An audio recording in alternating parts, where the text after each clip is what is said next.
Et oui, jour J pour l'investiture de Donald Trump, une entrée à la Maison-Blanche alors que les États-Unis n'ont jamais été aussi puissants.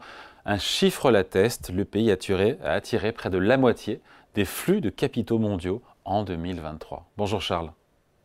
Bonjour David, bonjour tout le monde. Charles Sana, fondateur du site Insolentiae. On va éviter de faire de la politique, on va juste se dire qu'il y a cette réalité économique.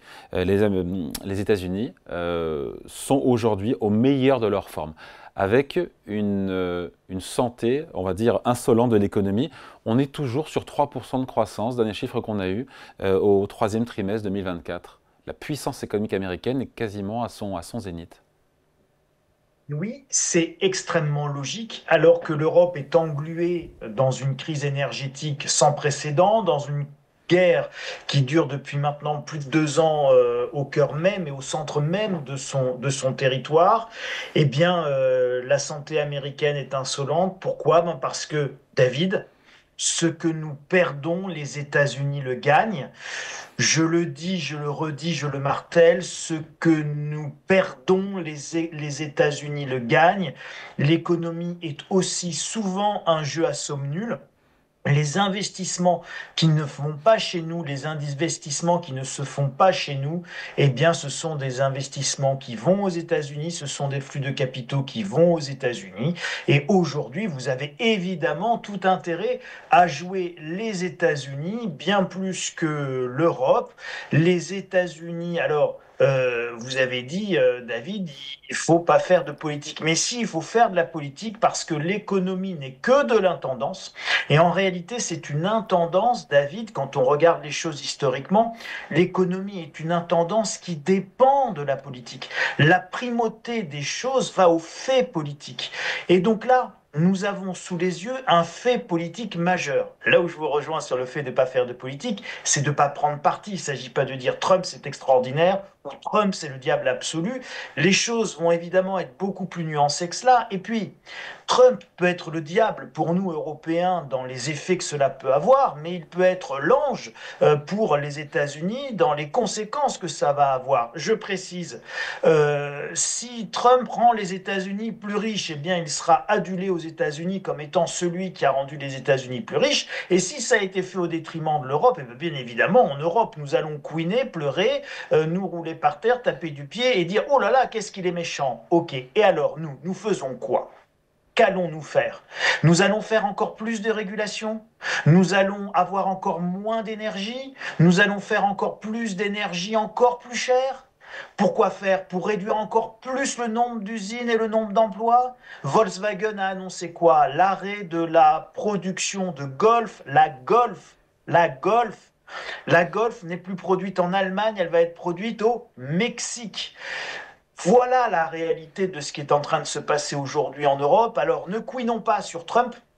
Je vais juste, David, vous lire ce qu'a dit Trump dans son discours, dans sa soirée là. Alors, je ne sais pas quelle heure il était exactement, mais enfin bon, c'était dans la nuit. Voilà ce que Donald Trump a dit, David. Je le cite, je vais lire mes notes. Et un jour, dans 30, 40 ou 50 ans, certains de ces jeunes qui sont là dans l'assistance diront: je me souviens de Donald Trump. Il a bien fait son travail. Il nous a dit. Il nous a mis sur la bonne voie. Il nous a donné un chemin. Notre administration héritera de tous les désastres ici et à l'étranger. À partir de demain, j'agirai avec une vitesse et une force historique pour résoudre chaque crise qui afflige notre pays. Ça a déjà commencé et ça s'appelle le Trump Effect. Voilà ce qu'il dit avant même d'être rentré à la Maison-Blanche.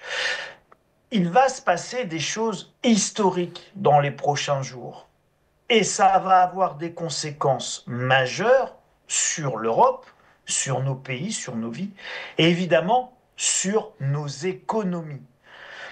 Vous parliez de la santé insolente de l'Amérique, ce n'est que le début avec l'arrivée de Trump au pouvoir. La vision est profondément économique et notamment les premières mesures, David, c'est envoyer bouler toutes les restrictions énergétiques.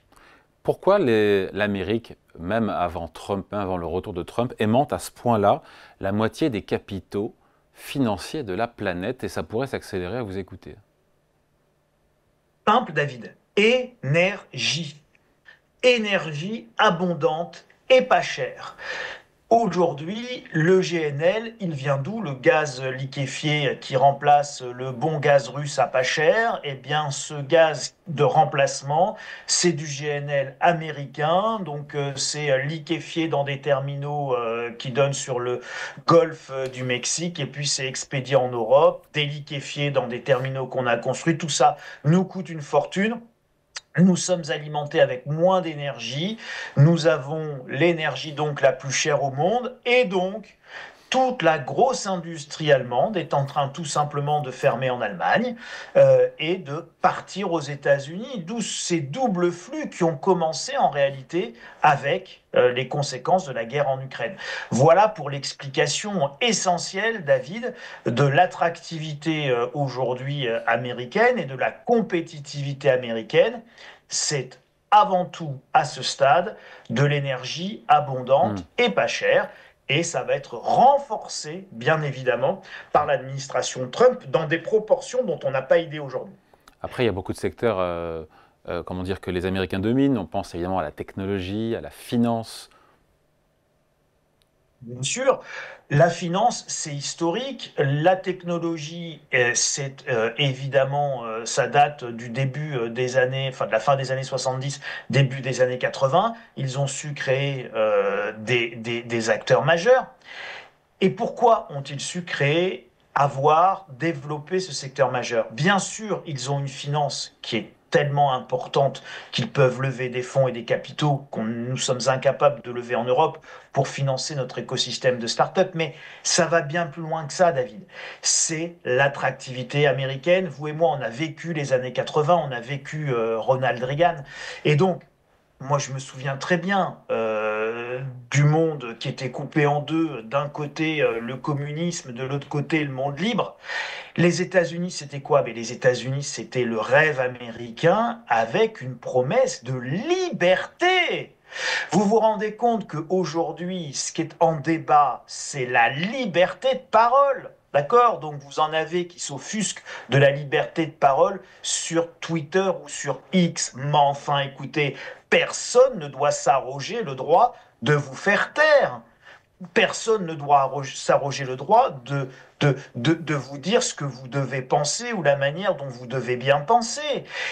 Et c'est ça que sont en train de refaire les États-Unis. Ils sont tout simplement en train de faire revivre, et c'est l'ambition de Donald Trump et d'Elon Musk et des grands de la tech. Ils sont en train de faire revivre le rêve américain.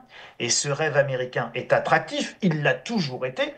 Il va simplement le devenir encore plus, avec encore plus de liberté, avec encore plus d'incitations positives, avec encore plus de récompenses quand vous travaillez fort et quand vous travaillez bien, et encore plus de salaire et tout ce que vous voulez.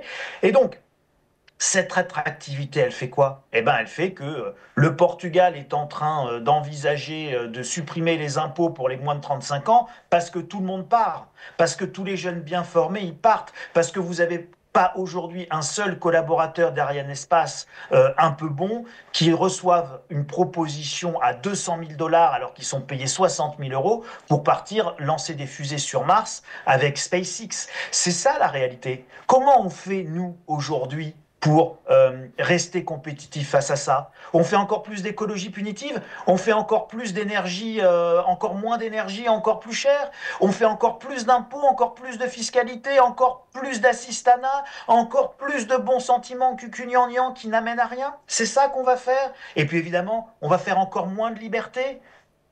C'est ça le projet européen? Alors si c'est ça le projet européen, je vous donne le résultat, hein. Les États-Unis, ça va continuer à monter.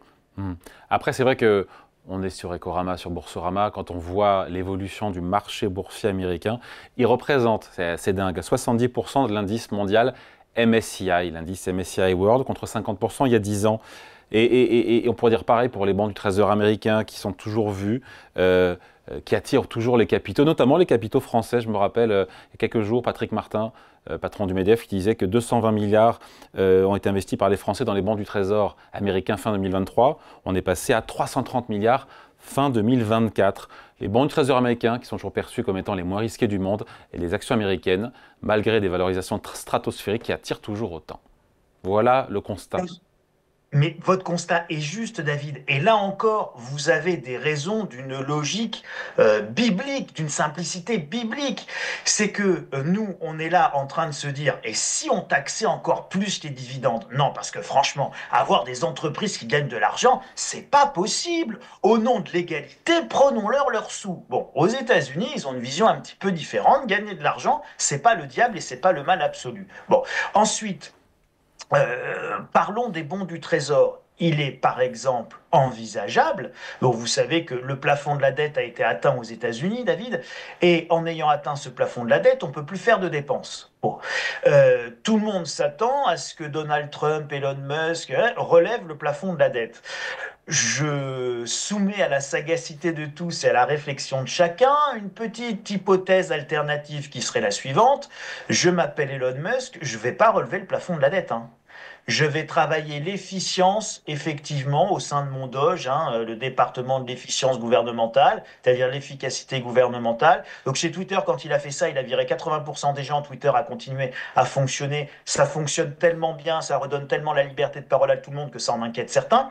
Donc, peut-être va-t-il faire la même chose. Et donc, comme il n'y a plus de possibilité d'augmenter le plafond de la dette, nous ne l'augmentons pas, hein. Maintenant, on va baisser les dépenses et on va les baisser très sérieusement.